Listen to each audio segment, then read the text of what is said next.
ሰላም የዕለቱን ዋና ዋና ዜናዎች እናሰማችኋለን። አብራችሁ ቆዩ። የትግራይ ክልል ጊዜያዊ አስተዳደር የአፋር ክልል መንግስት ትላንት ምሽት ያወጣውን መግለጫ መሰረተ ቢስ ሲል ውድቅ አደረገ። ጊዜያዊ አስተዳደሩ የአፋር ክልል መግለጫን የትግራይና የአፋር ወንድማማች ህዝቦች ታሪካዊና ሰላማዊ ጉርብትና ለመጉዳት ያለመ ክፋት ነው ብሏል።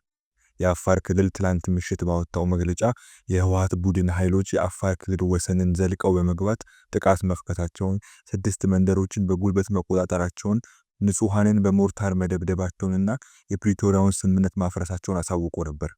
የትግራይ ጊዜያዊ አስተዳደር የአፋር ክልል መንግስት ሐራ መሬት በሚል ስም የሚንቀሳቀሱ ታጣቂዎች ትግራይን እንዲያውኩ ቦታ በመፍቀድ መተባበሩን ወቅሶ የትግራይ ሰራዊት የአፋርን ወሰን አልፎ አልዘለቀም ሲል የቀረበበትን ክስ አስተባብሏል። ጊዜያዊ አስተዳደሩ የፌዴራል መንግስት የፕሪቶሪያ ስምምነት በአግባቡ እንዳይፈጸም እንቅፋት ሆኗል፣ ድርጊቱ ሰላማዊ ሂደት ከመጉዳት አልፎ የህዝብ ስቃይና መከራ እንዲቀጥል የሚያደርግ ሰላማዊ ትግል የሚረብሽ መሆኑ ግልጽ ነው ብሏል። በኃይልና ክህደት በመክፈል የሚለወጥ ሁኔታ የለም ያለው አስተዳዳሩ ውይይት ብቸኛ የችግሮች መፍትሄ ነው ሲል ገልጿል።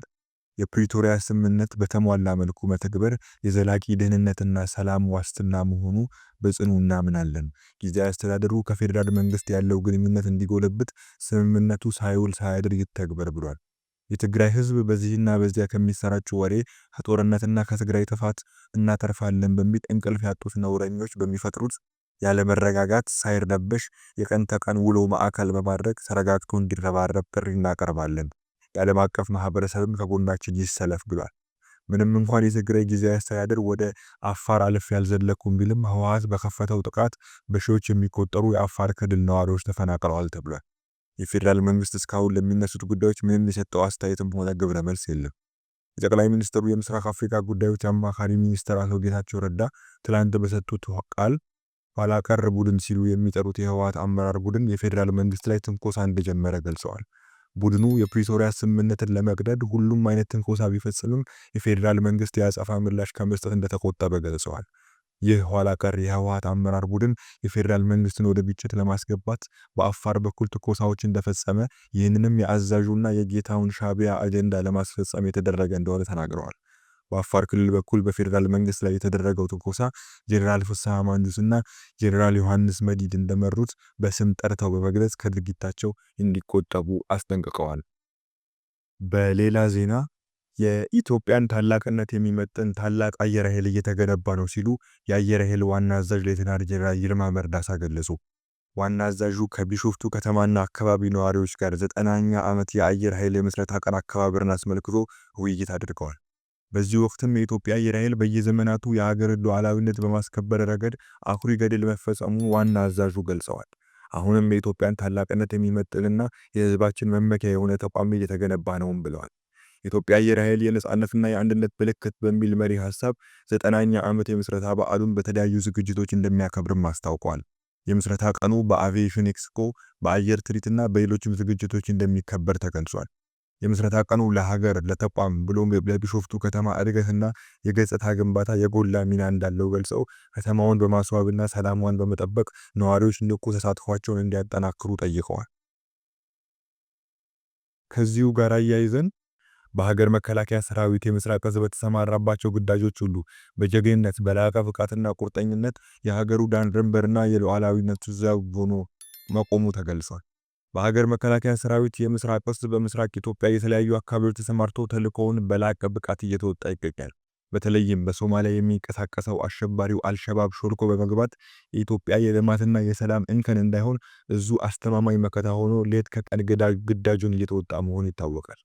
በሀገር መከላከያ ሰራዊት የምስራቅ እዝ 305ኛ ኮር ምክትል አዛዥ ኦፕሬሽናል ኮሎኔል ማርሸት ፈለገ እዙ በተሰማራባቸው ግዳጆች ሁሉ በጀግንነት በላቀ ብቃትና ቁርጠኝነት የሀገሩ ዳር ድንበርና የሉዓላዊነቷ ዘብ ሆኖ እየሰራ ይገኛል ብለዋል።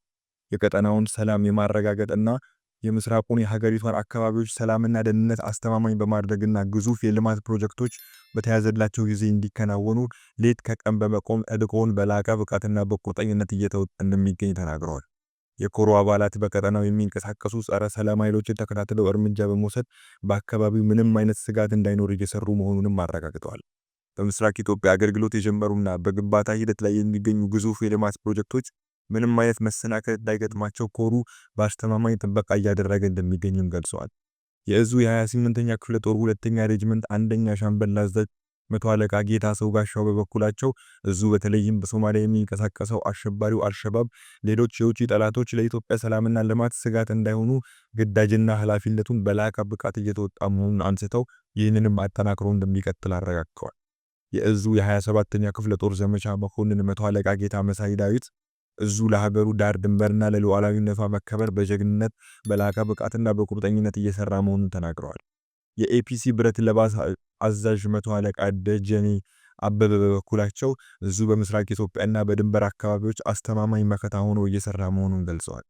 በኢትዮጵያ ላይ ሊቃጣ የሚችል ትንኮሳ ካጋጠመ ፈጣንና የማያዳግም እርምጃ መውሰድ የሚችል በየትኛውም ስፍራና የአየር ሁኔታ ግዳጁን በላቀ ብቃት የሚወጣ አስተማማኝና ጠንካራ ሰራዊት ተገንብቷል ሲልም አረጋግጠዋል። በሌላ ዜናችንም ለዘላቂ ሰላም ግንባታና ለልማት ስራዎች መጠናከር ከክልሉ መንግስት ጋር ተቀራርበን እየሰራን ነው የፖለቲካ ፓርቲዎች የጋራ ምክር ቤት ነው ያለው።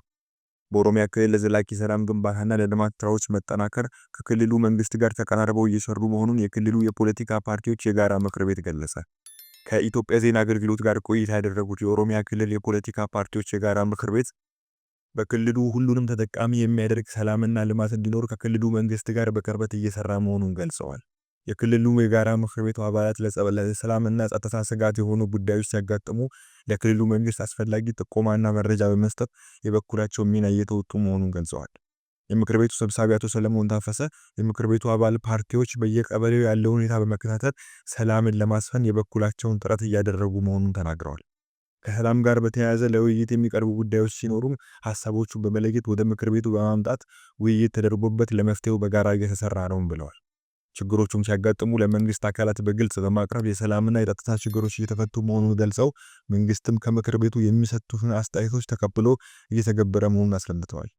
የጋራ ምክር ቤቱ ዋና ጸሐፊ አቶ ታሪኩ ድንበሩ በበኩላቸው ሰላምን በማጽናት ሂደት የፖለቲካ ተዋናዮች ድርሻ አላቸው ብለዋል። የጋራ ምክር ቤቱ በተለይም የጸጥታ ስጋት ያለባቸው አካባቢዎችን በመለየት ቅድሚያ ትኩረት የሚፈልጉ እንዲሁም መሻሻል በታየባቸው ደግሞ ሰላምን ዘላቂ ከማድረግ አንጻር ከመንግስት ጋር እየሰራ መሆኑን ተናግረዋል። የኦሮሚያ ክልል የፖለቲካ ፓርቲዎች የጋራ ምክር ቤት 22 የፖለቲካ ፓርቲዎችን በአባልነት የያዘ ምክር ቤት መሆኑ ተገልጿል።